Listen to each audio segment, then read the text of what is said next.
Earlier this month, my family went to a funeral, a memorial service for my Aunt Phyllis, who passed away a little earlier this summer.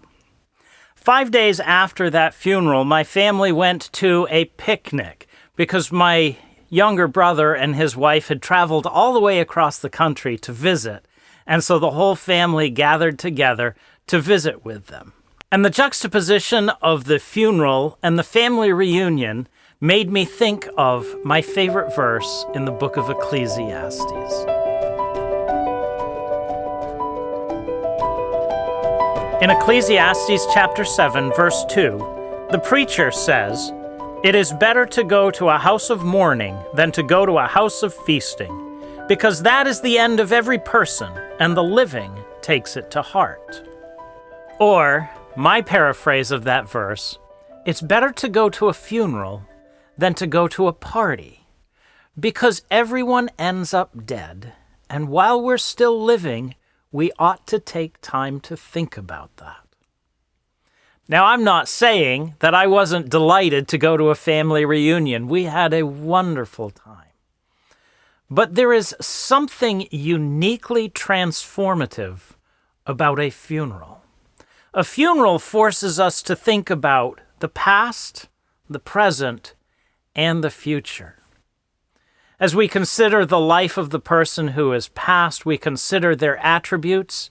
In the case of my aunt, we thought a lot and talked a lot about her faithfulness and her great desire for people to know the love of God. And as we consider that, it inspires these great qualities in ourselves as well. A funeral also forces us to think about the future, about that day when the dead in Christ shall rise, and we shall see her again.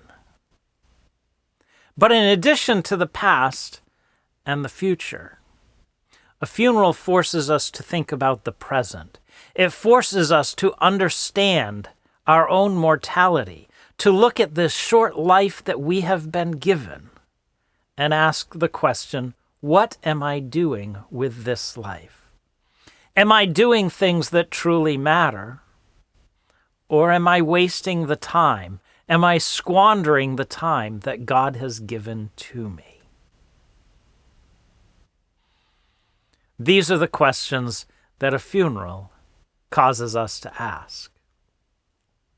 And you might think, I thought Doug was doing a series on the Sermon on the Mount, and this doesn't seem to be related to the Sermon on the Mount, and you're kind of right.